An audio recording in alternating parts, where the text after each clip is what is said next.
small civil war, as you said, between Hamas and other Gazan militias, some of them actually extended families that challenged the very dominant position of Hamas recently.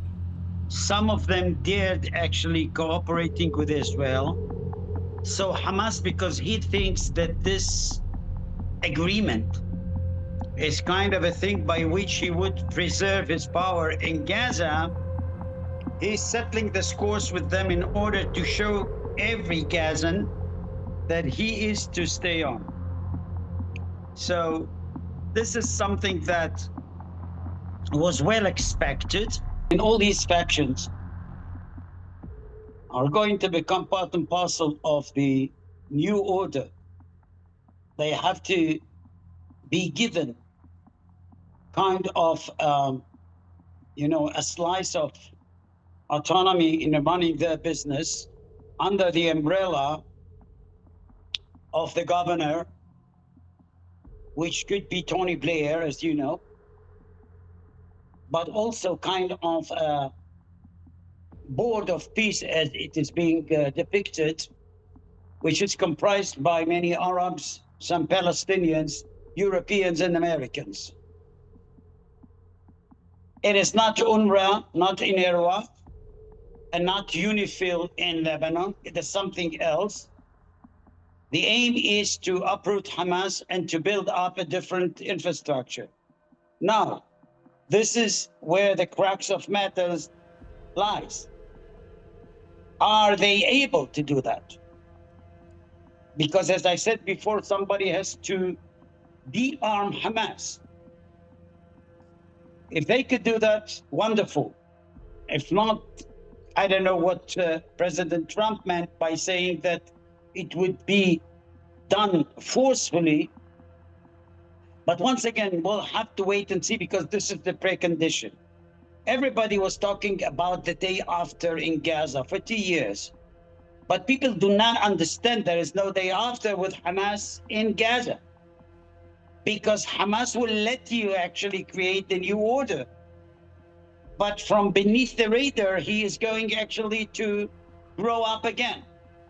So you have to get rid of Hamas in terms of power, military power, which is almost done.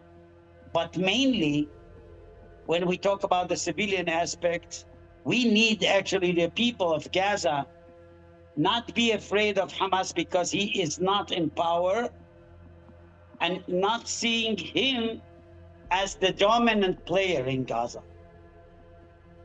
This is feasible, but we'll have to wait and see, because we don't know.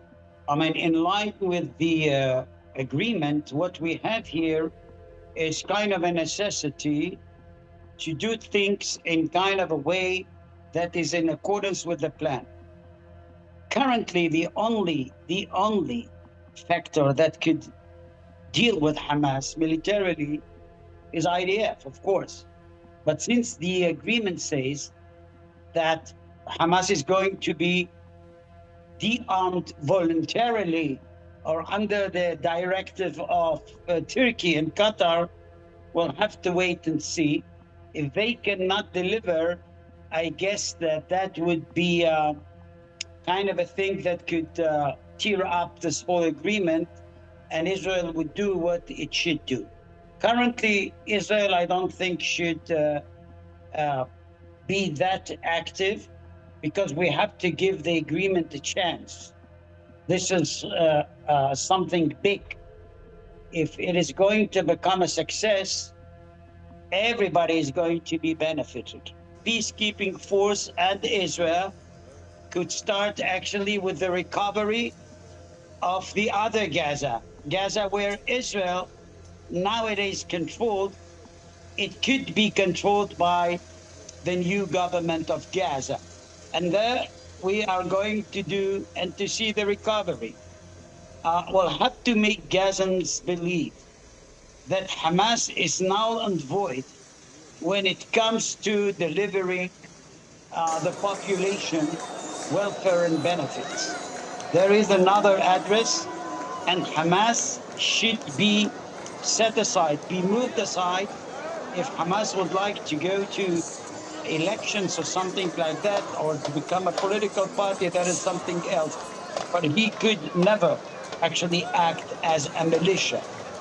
So we understand that we can't go until the last Hamas fighter. I understand that. But you know, Daesh is also there, ISIS, but without a state. This is what we have to end up with when it comes to Gaza and Hamas. And I think that people should think, including Israelis and Palestinians, or something else. Since this state is going to be demilitarized anyway, I would talk about autonomy, as was the case with the Camp David Accords, peace between Egypt and Israel. This was suggested there.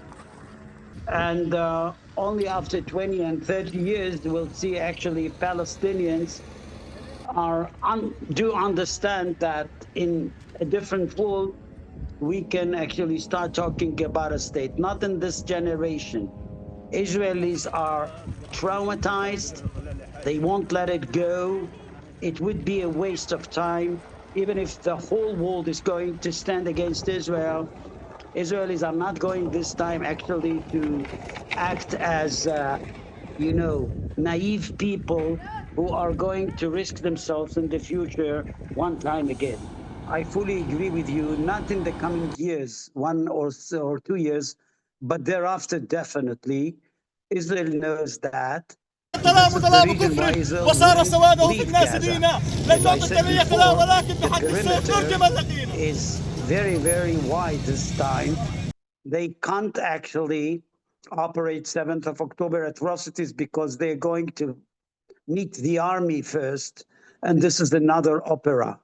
So in my opinion, if Hamas is there with the weapons, nothing will happen with regard to the agreement.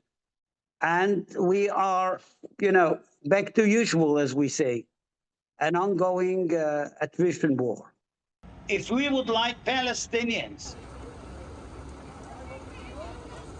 to be part of the, let us say, actually lively world in the Middle East and beyond, the first precondition is to uproot Hamas, not in the sense of ideology, because this is Muslim brothers and they are much more stronger in London, in Paris, and in Washington.